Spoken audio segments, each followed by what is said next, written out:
Hey guys, in this video, I'm going to give you a few practical pointers on endgame technique, especially for the beginner and intermediate level.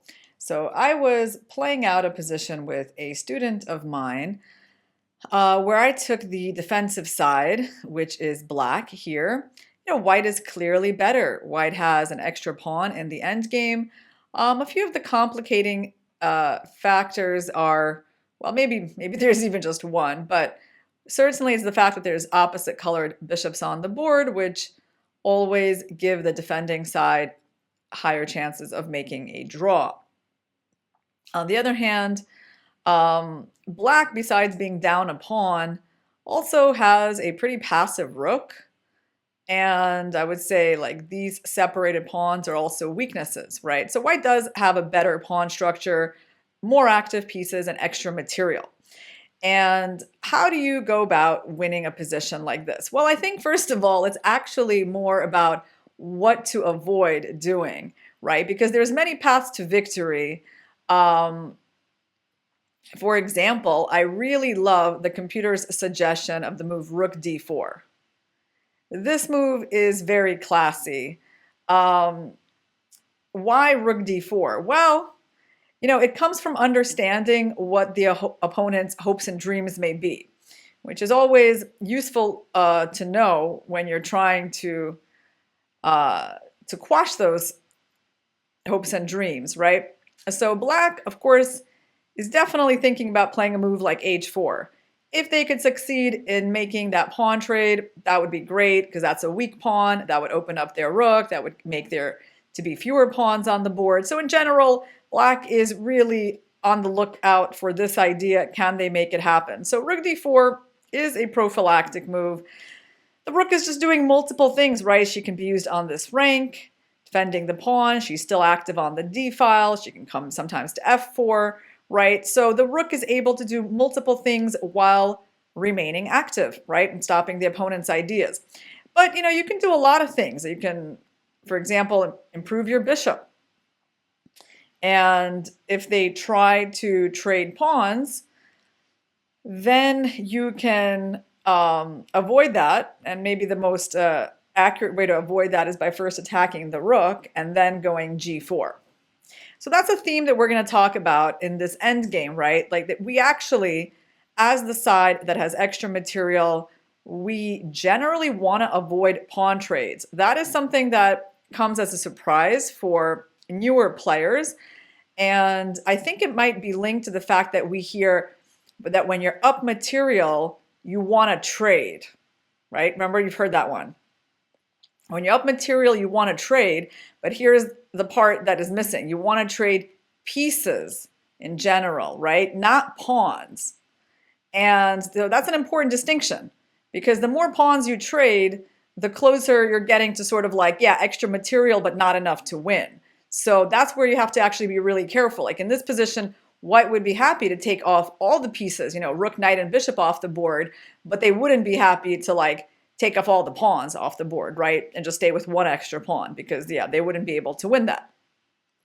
So when you're trying to win a position up material, yeah, that's one of the things you're paying attention to is not allowing too many pawn trades. It doesn't mean you can't allow any pawn trades, but you definitely want to just keep in mind that the more pawns that your opponent manages to trade off the board, the closer he is to defending.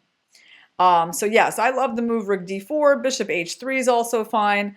But here's where white starts to go wrong. So they take this knight, which is already really well placed, and they start trying to find a better square for it. Yeah, that's a dangerous idea when you have a well-placed piece and then you start messing around with it, trying to make it even better, but there might not be an even better, right? It might just be worse than where it was. So we trade, and here comes black's important defensive idea, h4. And now white's not even in the position to avoid the pawn trade. So this is such an important move to get in from black's point of view. It is such a relief to be trading off that weak pawn. Still doesn't mean they're going to get a draw, but they're certainly closer, right? And also you can see how white's pawn structure is getting weakened, right? Now, here I decided to gamble a little bit. I played the move knight g4. My gamble, it paid off as active moves often do. Objectively, it's not the right move, and I was hesitating about it because I saw there was knight b7 and a bit of a tactic based on a deflection where white is trying to win another pawn. And I thought I could do something like bishop g5, and it looks a little bit dangerous for the white king, but in fact, it's really not. It's really just like one check, and the white king is fine. I mean, I can get another check, but the king just keeps moving. So yeah, that was a bit of a gamble that I took with this move knight g4. The computer actually suggests that I trade bishop for knight and just go knight d7. And he thinks that's my best defensive chance. Okay. I was trying to get to the e5 square, but yeah, I didn't want to trade off my bishop, probably because I was so biased towards the idea of keeping opposite colored bishops on the board, right? So I couldn't get that out of my head. Well, yeah, my opponent kind of didn't punish me tactically. And once I got my knight to this square, I was just feeling complete relief, right? Because this is just an amazing square for the knight. It holds f7, it frees the rook, it also controls d7, so there's no tactics. And yeah, once I got my knight here, I felt like, yeah, I should be holding the game. White's extra pawn is not going to be easy to use, and so white goes forward. And yeah, remember what I said, all potential pawn trades are getting you closer to a draw. So now we can actually just trade pieces and trade more stuff. And you see how by magic, all the pawns have come off the board, and black equalized the pawns and got out of danger. So how did this happen, right? Basically, I would say white made a few typical mistakes in this game. So mistake number one was, I think, just being unaware of what black wanted to do. So being unaware of like the plan of h4, black's desire to trade off their weaknesses, right?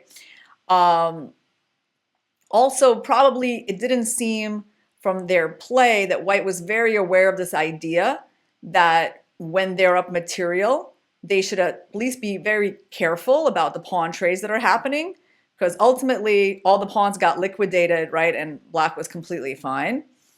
And yeah, also the idea of fixing and sort of exploiting the opponent's weaknesses, right? That you have to, when you're looking at a position, it's really helpful to understand like that, oh, these are weaknesses on f7 and h5, right? Because it seems obvious when you say it, right? But when you watch how people play, they often play like they're not aware of those things. So I do think that for endgame technique, right, it is very helpful to be, consciously aware of what the opponent's weaknesses are, so you can attack them, you can stop them from moving and from, changing their situation, getting traded off. And yeah, the combination of those factors, I think, is what, kind of underestimating these factors is what led white to let me escape pretty easily. So to sum it up, guys, to improve your endgame technique, try to make sure that all the pawns are not getting liquidated off the board, because the fewer of them there are, the fewer your winning chances are. Try to exploit your opponent's weaknesses and be aware of where their counterplay is going to come from.